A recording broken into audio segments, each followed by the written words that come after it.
surat rekomendasi, habis itu ini rekening koran orang tua 3 bulan terakhir itu harus ada gitu, jadi kan agak sulit juga. Habis itu kita berempat.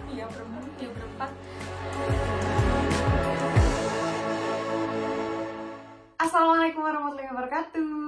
Halo teman-teman. Jadi di vlog kali ini aku mau nge-share sebuah informasi penting buat kalian. Tapi sebelumnya kenalin dulu, ada teman aku, namanya siapa? Aku namanya Maila Zulaifa Freida. Maila Zulaifa Freida. Kuliahnya di mana? Jurusan apa? Jalur apa? Aku sekarang kuliahnya di Kutahya Dolopena University, di Kutahya terutama. Jurusannya hubungan internasional, international relation. Masya Allah banget gak sih kalau misalnya biasa aja sih. Enggak, menurut aku Masya Allah, karena jurusan internasional, hubungan internasional ketika di luar negeri tuh kayak nambah relasi gitu. Iya sih, bener banget. Tapi kan belum kuliah guys. Iya, tapi yang di waktu yang akan datang akan gitu. Jadi hari ini aku mau ngebahas tentang gimana caranya kita kuliah mandiri tanpa agen untuk PTN Turki. Jadi ada yang pakai agen, mandiri pakai agen, ada yang mandirius, ada yang mandiri bener-bener mandiri gitu. Dan beliau adalah salah satu orang yang mandiri, bener-bener mandiri tanpa bantuan agen sedikit pun. Coba dijelasin, apa sih motivasinya untuk kenapa sih milihnya yang mandiri gitu, bukan kayak agen aja kan udah simpel gitu. Iya gitu ya. Pertama menurutku nih ya, karena aku orangnya suka yang aneh-aneh ya, suka yang aneh-aneh gitu. Jadi menantang loh. Sebenarnya tuh aku nih ke Turki tuh iseng-iseng beradia aja. Iseng-iseng beradia, tapi dapetnya yaudah nanti diceritain aja lah. Iseng-iseng beradia ya sebenarnya ya itu iseng. Kayak aku tuh kenapa pengen mandiri, karena aku kayak pengen lebih gimana sih caranya tuh, kayak pengen mendalam gitu loh pengetahuanku, wawasanku, kayak pengen nambah relasi juga, pengen nambah pengalaman yang pasti ya. Itu sih kayak ya terjun langsung tuh gimana sih gitu, tanpa kalau misalnya agen nih kan kayak istilah kata nerima jadi instan gitu kan ya. Instan banget kayak aku tuh pengennya yang manual gitu guys. Manual banget. Karena aku kayak suka yang aneh-aneh gitu, kayak mencoba kayak pengalaman, mencoba hal baru. Ya hal baru gitu kan. Tapi sulit gak sih untuk jalur mandiri tanpa agen? Kalau dibilang sulit enggak, kalau dibilang gampang juga enggak. Ya ortal lah, pertengahannya gampang enggak, sulit juga enggak. Tapi kalian bakal ngerasain sendiri sih. Kalian harus coba dulu. Untuk langkah pertamanya nih, apa aja langkah pertama yang harus diambil ketika memutuskan untuk mandiri gitu? Pertama ya, kalian harus tahu kayak kalau aku sendiri kayak sering baca website, blog, terus kayak kampusnya, sering cari tahu tentang jurusan juga, sering lihat PPI Turki, PPI yang lain, PPI wilayah-wilayah juga, kayak ya bener-bener nyari gitu loh, kayak cari-cari info di media sosial. Ya itu yang mau kita tuju itu ya kan. Salah satu, jangan kita itu menggunakan media sosial itu jangan cuma buat hal-hal yang main-main aja gitu kan. Ya kita punya internet, kita punya media sosial, digunakanlah dengan baik gitu. Nah, websitenya nih, kalau baca blog, website gitu kan, mungkin di internet kita gampang nemuin, tapi kadang yang aku sendiri juga masih bingung, dimana kita akan menemukan link untuk pendaftaran tersebut. Nah, kalau linknya sendiri aku dapat dari kakak tingkat aku. Dan jadi kakak kelasku itu ada di Turki, jadi kayak di Bursa, di Kayseri. Dan salah satu juga dapat link juga dari kakak-kakak IKPM ya.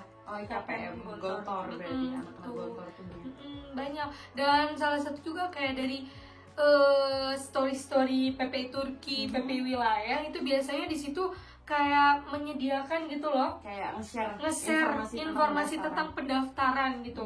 Biasanya mendekati pendaftaran univ, biasanya tuh PPI Turki atau bidang puspitur atau bidang PPI wilayah lah ya, ya pokoknya yang bersangkutan dengan PPI Turki ya. Itu biasanya di situ menjelaskan sih, ngasih info gitu.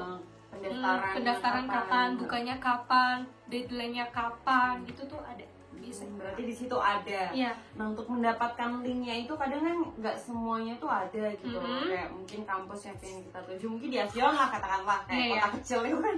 PPI Turki aja nggak semuanya tahu gitu tentang Asion. Gimana yang dapetinnya gitu? Ngedapetin linknya nih. Ngedapetin linknya. Ya ngedapetin linknya yang tadi aku bilang, kayak aku tuh dapet dari Katin juga, dari senior, dari website juga, dari maksudnya pengetahuan kayak story IG gitu di IG tentang Turki itu. Tapi coba biasanya kalian cari tahu juga di Google gitu ya, di Google univ apa gitu, misalnya Kutaya Pinang Universitasi gitu ya. Ntar kalian klik, biasanya di situ juga ada info pendaftaran. Oh gitu. Tapi bahasanya untuk mendaftar itu bahasa Inggris, bahasa Turki, apa bahasa Indonesia? Kan itu kayak bingung kalau bahasa Turki. Kalau kemarin aku sih ada bahasa Turki, juga ada bahasa Indo ya. Kemarin itu tuh ya kan di HP masing-masing, di laptop masing-masing kan juga ada penerjemah kayak Indo juga ke Turki atau Inggris gitu kan. Kemarin sih aku lebih ke Inggris sama ke Indo sih. Tapi berarti untuk link pendaftaran jalur berkas itu nggak pakai bahasa Turki? Ya kalau misalnya aslinya pakai bahasa Turki, tapi kan bisa diterjemah, terjemahin ke Inggris, kalau nggak ke Indo bisa. Gitu. Bisa. Okay. Jadi lebih mudah lah. Lebih mudah. Nah, untuk langkah pertamanya nih setelah mendaftar itu tuh apa? Kayak kan udah tahu link pendaftarannya, berkas-berkasnya yang harus dikumpulin itu apa, yang harus digaris bawah, kayak mungkin harus bener-bener ada itu apa gitu ya. Iya. Yang pertama nih ya guys, kalau pertama pasti harus ada paspor. Paspor tuh pasti harus ada. Kalau kalian nggak ada paspor, kalian nggak bakal bisa daftar. Tuh soalnya KTP nggak bisa ya? Nggak bisa. Kalau KTP YTB, kalau kalian tahu ini YTB itu scholarship buat di Turki, itu KTP masih bisa. Tapi kalau misalnya udah mandiri, yang kemarin pengalamanku ya, itu dia nggak ada KTP, jadi harus paspor gitu. Kalau kalian paspor aja nggak ada, ya nggak bakal bisa daftar, susah gitu. Tapi waktu buat paspor kan kayak kita nanti ditanyain gitu, mau kan kuliah ke negara Turki gitu, terus habis itu kampus mana, brosurnya mana, surat tanda terimanya mana. Nah kalau yang itu, jadi kalau kemarin aku bikin paspor itu karena sebelumnya orang tuaku juga sering gitu, kayak sering bikinin paspor orang-orang. Jadi kan aku sendiri kayak ya minta tolong orang tuaku juga bisa gitu. Dan di situ ya pasti paspor itu harus ada akte, pasti ya akte, KTP, terus kakak, terus surat rekomendasi juga. Terus kayak kita tuh biasanya ntar ditanya tuh sama petugas imigrasinya, kayak kamu mau kemana gitu. Misalnya aku mau ke Turki, mau ngapain di sana, misalnya mau kuliah di sana, ada apa, kenapa alasan kamu kuliah ke sana tuh kenapa gitu. Biasanya ditanya, kemarin sih aku ditanya seputar itu gitu kan. Tapi brosurnya nggak ditanyain. Nah itu, tapi salah satu misalnya kalian harus mau bikin paspor, harus benar-benar teliti tentang data diri kalian. Datanya tuh harus benar-benar valid sevalid-validnya. Misalnya nih di KTP nama kalian, misalnya aku di KTP namanya Maila Zulaifa Furaida, di akte namaku Zulaifa pakai i. Nah itu udah nggak bisa gitu, harus diganti gitu. Begitupun dengan nama orang tua itu di kakak, di akte juga harus valid, sama. Jadi data diri kita tuh bener-bener harus sama, antara kakak, antara akte, antara KTP, semuanya tuh bener-bener harus sama. Berarti kalau sebelum ke imigrasi nih kayak kita harus ngecek dulu banget gitu. Kalaupun ada kesalahan kita harus diurus dulu lah sebelum ke paspor itu. Soalnya kemarin ada temenku kayak gitu pengalaman ya. Nih ya diambil pelajarannya aja. Temenku itu dia itu nama di kakaknya ini alamat, padahal alamat di KTP beda dengan alamat tempat tinggal dia sekarang gitu. Itu juga harus diganti nama dia salah satu hurufnya tuh beda sama yang di akte, itu benar-benar harus diganti gitu. Dan dia harus ngurus lagi lah ke kecamatan, ke bolak-balik. Jadi kan daripada kita harus kerja 2 kali gitu kan ya, kayak mau bazir waktu kan ya. Jadi mending sebelum kita ngurus paspor harus bener-bener data itu valid banget, sevalid-validnya, bener-bener harus cocok, dicek banget. Karena data diri kita tuh ya penting banget buat kita entarnya gitu. Buat di sini juga penting banget gitu. Terus kalau sendiri nih, kan untuk mengetahui pengumumannya tuh gimana sih kalau misalnya udah daftar gitu? Kan pengumuman kan mungkin entah lewat email, entah kalau biasanya di akhir kan ada kayak ya udah dikasih aja sama agennya yang keterima di sini. Kalau ini nih gimana? Kalau misalnya aku, jadi misalnya nih udah daftar, ada pengumuman nih. Pengumumannya juga dari link itu. Biasanya ntar ada link lagi dan dibuka. Di situ kan ada deadline-nya nih. Misalnya aku daftar Univ A tanggal 8 Juni. Pengumumannya misalnya 8 Juli ini.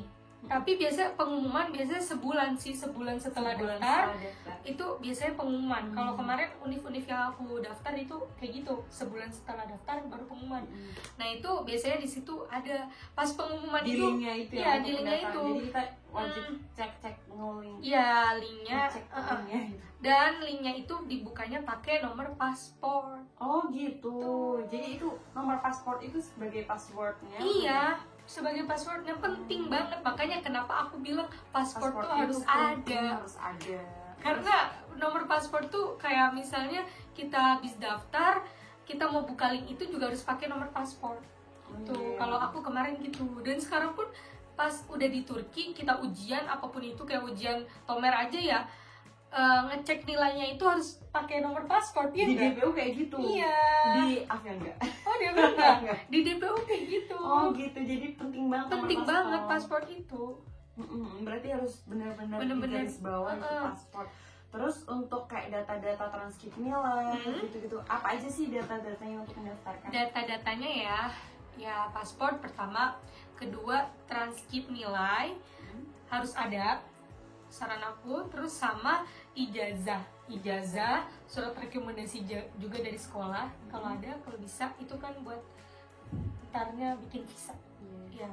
Tapi kalau buat daftar itu aja sih, ijazah, transkrip sama paspor sama foto. Ijazah, transkrip, paspor sama foto. Terus itu bahasanya tuh bahasa apa? Itu mesti banyak dipertanyakan, kayak harus ditranslate dulu nggak sih? Iya harus ditranslate, itu harus ditranslate. Kalau paspor itu nggak wajib, nggak ditranslate. Tapi kalau ijazah sama transkrip itu harus ditranslate ke bahasa Inggris, harus ke penerjemah tersumpah. Tuh. Tapi kemarin pengalamanku juga ada beberapa univ yang dia minta ijazah sama transkrip itu pakai translate Turki. Ada juga gitu. Cuma kebanyakan itu translate Inggris sih. Cuma ada salah beberapa univ ya. Beberapa univ pakainya translate Turki. Tapi apa ya, untuk tempat tinggal kan, misalnya orang tua nih kita udah keterima nih. Terus habis itu nanti orang tua bingung, nanti kalau misalnya kamu udah kesana gimana? Kalau kamu tinggal di mana misal sampai sana, habis itu kamu nggak punya tempat tinggal dulu, kamu harus nyari rumah dulu, bawa koper dulu dan sebagainya. Sarannya apa kalau misalnya kayak gitu? Sarannya ya, pertama ya, kita tuh kalau kita mau kuliah di luar negeri dimanapun itu, saran aku kita harus ada kenalan dulu. Kalau misalnya kita mau jalur mandiri, harus ada kenalan di negeri itu gitu. Misalnya aku mau ke Turki, ya aku harus ada kenalan sebelumnya. Ya biar entarnya kita istilah katanya nggak terlantar tuh ya di sini, nggak plong-plong, nggak ulo-ulo gitu kan ya. Jadi kayak kita tuh di sini kayak ada pertolongan lah ya, pertolongan pertama. Otomatis kalau aku sendiri mandiri, alhamdulillahnya kemarin ada cutting aku yang bantuin kayak cari rumah, terus buat kayak cari buat daftar Tomer. Itu kan karena ya semua di sini emang pakai bahasa Turki. Jujur ya, kurang banget nggak sih kalau buat bahasa Inggrisnya tuh? Di sini iya, di sini emang kurang banget. Kayak Jadi orang Turki bahasa juga semuanya tuh jarang ada yang pakai bahasa Inggris tuh jarang. Jadi bener-bener mereka tuh kayak sama kayak orang sama Indo. ya kayak Indo gitu ya, bahasa Indonesia kayak bahasa mereka tuh ya bahasa ya udah bahasa gitu. Ibunya mereka yang mereka yang mereka belajar ya itu gitu loh. Jadi ya bener-bener harus ada salah satu cutting atau enggak kenalan yang di sini yang bener-bener udah tahu Turki, atau yang udah 2 tahun atau yang udah 3 tahun gitu, dengan tahu gitu paham kondisi di sini tuh gimana, seperti apa gitu. Nah ya itu harus ada kenalan dulu, harus ada kenalan kalau mau mandiri. Tapi kalau misalnya kamu mau agen, kalau agen itu kan dia diurusin, benar-benar diurusin, ditempatin, ntar kamu sampai sini tuh udah diarahin gitu langsung ke sini enak banget udah pakai agen juga bayar doang. Iya bayar doang gitu loh. Udah ini uang segini tag udahlah kita ya udah ikut aja alur gitu kan. Tapi kalau misalnya mandiri itu kayak kita tuh harus benar-benar survive, benar-benar berjuang banget gitu ya. Karena ya itu resiko kalau misalnya kita mau ngambil mandiri harus terima resikonya gitu. Iya. Terus untuk pembuatan Ikamet itu kan kalau misalnya buat anak baru datang nih kan belum terlalu paham tentang Ikamet. Sarannya tuh gimana sih gitu? Kalau agen kan udah diurusin, mungkin ada yang dari agennya udah diurusin, tapi kalau misalnya mandiri tanpa agen itu gimana? Kalau yang aku mandiri tanpa agen ya kayak ngurus Ikamet itu pertama harus ada obel juga ya, karena obel itu penting juga. Obel itu apa? Jadi obel itu kayak istilah kalau kita tuh udah keterima di kampus, ada kartunya, ada tanda bahwa kita tuh mahasiswa situ gitu. Jadi di situ juga kita bisa dapat Ikamet gitu, harus ada obel, original Desi gitu. Untuk membuktikan bahwasanya kita tuh emang benar-benar kuliah di harus benar-benar kuliah di Turki. Tapi ada 2 Ikamet, yaitu Ikamet yang pelajar, ada juga Ikamet yang kesadonem. Kesadonem itu apa? Kesadonem itu jadi Ikamet kayak orang yang mau kerja di sini atau turis yang mau lama di sini, yang bukan pelajar, yang biasanya yang nggak punya visa atau yang belum dapat univ di sini biasanya pakai Ikamet kesadonem. Ya, tapi kalau aku sendiri kan udah jelas ya ada univ yang keterima di sini dan aku mahasiswa, maksudnya univ itu juga. Jadi ya aku pakainya Ikamet pelajar gitu, pelajar. Tapi agak ribet gak? Gimana sih awalnya buat Ikamet kalau misalnya sendiri gitu? Ya pertamanya sih emang agak ribet, soalnya harus rendezvous dulu kan, kayak daftar lewat link dulu, kayak kita harus ambil antrian dulu, nomor urutnya berapa gitu, bener-bener kayak di sini tuh kayak ya online dulu gitu. Dan pas kita datang pertama kali ke sini juga harus laporan ke siapa? Laporan ke KJRI kalau enggak KBRI. Itu kalau kemarin aku laporannya online gitu. Berarti itu mau ngirim email atau gimana? Ada link buat laporan, sama ada link yang buat pendaftar Ikamet juga.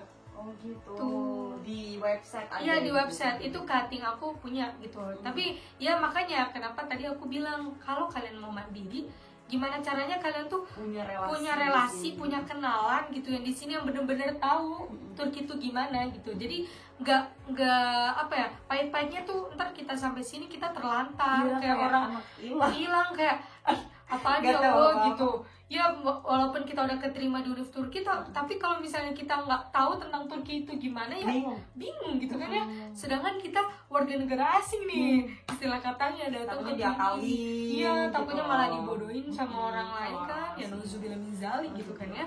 Terus yang harus digaris bawah buat pelajar Indonesia yang pengen kuliah di Turki jalur mandiri tanpa agen itu yang paling digaris bawah banget apa sih?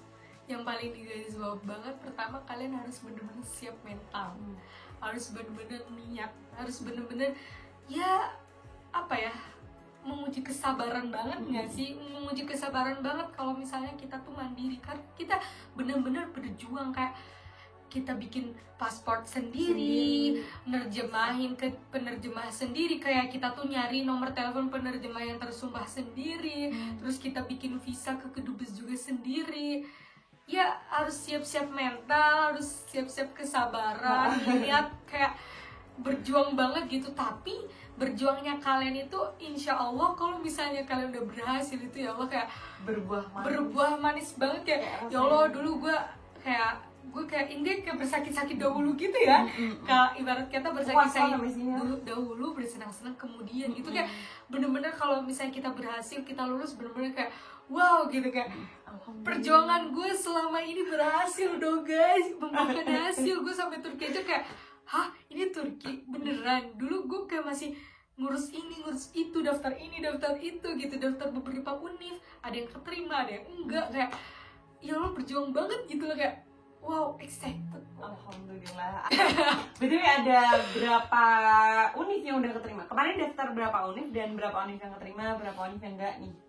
Aku kemarin kalau nggak salah daftar univ tuh kalau nggak 7, 6 gitu. Seingatku kalau nggak 7, 6 univ, kalau nggak 7 univ gitu. Nah, yang keterima 4 univ. 4 univ berarti yang 2 yang 2 aktif. Iya, yang 2 gugur, yang 2 gugur ya itu yang 2 itu yang gugur itu Ankara University sama Istanbul. Sama satu lagi Uluda. Oh, 3 yang gugur guys, 3 yang gugur. Ya 3 gugur, berarti 4 keterima. 4 keterima, 3 gugur. Ya 3 gugur, 4 keterima. Di mana aja yang keterima? Yang keterima aku pertama di pengumuman pertama itu di Barton University, daerah Barton, terus di Sakarya University di Sakarya, terus di Kütahya Dumlupınar University di Kütahya nih. Di Kütahya sini. Sekarang aku di Kütahya. Jurusannya sesuai tapi. Iya sesuai. HI. Terus yang keempat di Sulaiman Demirel Universitas itu di Isparta.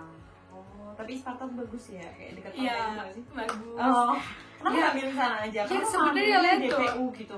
Kan Sakarya, Isparta tuh bagus. Sakarya, Isparta, terus habis itu ya udah itu kota-kota bagus gitu. Iya, kota-kota bagus. Ya kalau Isparta ada pantainya, terus habis itu kalau misalnya Sakarya itu dekat sama Istanbul kan, DPU. Nah, banyak yang tanya kayak gitu sebenarnya kayak, Mai kenapa sih lu tuh nggak ngambil Sakarya dulu? Maksudnya kayak orang-orang tuh pengen ke Sakarya, yang ini malah yang Sakarya yang keterima malah nggak mau gitu kan ya bukannya nggak mau, kalau dibilang mau pasti mau gitu kan ya.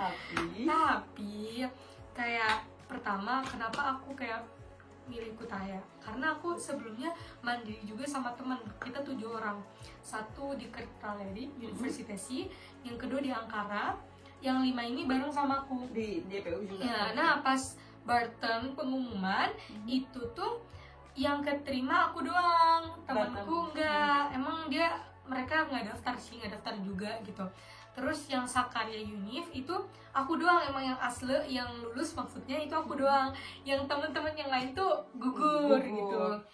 Terus kalau yang misalnya Sulaiman Demirel Isparta itu juga aku doang yang lulus, teman-teman gugur. Jadi 3 kota itu cuma kamu doang? Aku doang yang lulus. Nah pas di Kütahya kebenaran semuanya lulus.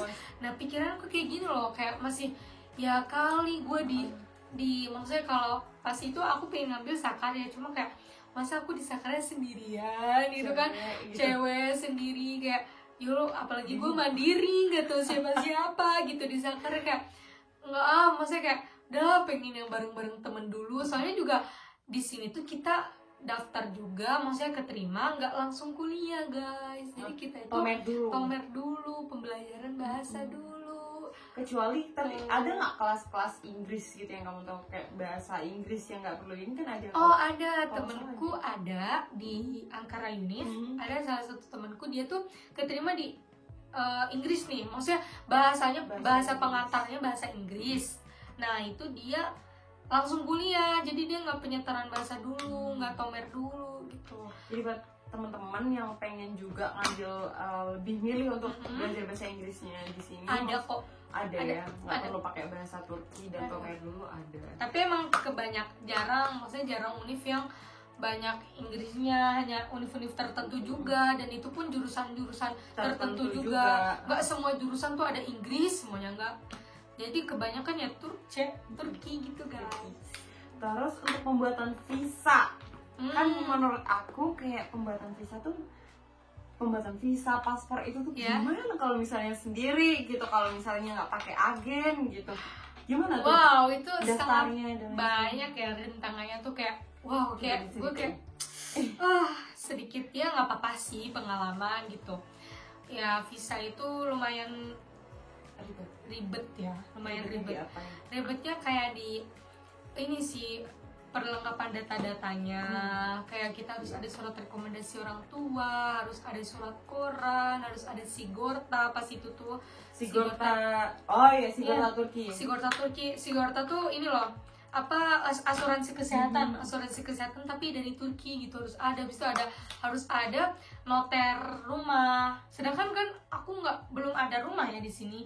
Jadi itu ya gimana itu noternya pakai noter punya temen cutting gitu, cutting pakai noter rumah cutting dulu gitu. Tapi kan sebenarnya ya yang penting kayak petugas visanya tuh tahu ini anak tuh ntar tuh pas di negara Turki tuh nggak terlantar, udah gitu. punya rumah, udah ada asuransi kesehatan, udah ada ya surat rekomendasi. Habis itu ini rekening koran orang tua 3 bulan terakhir itu harus ada gitu. Jadi kan agak sulit juga. Habis itu kita berempat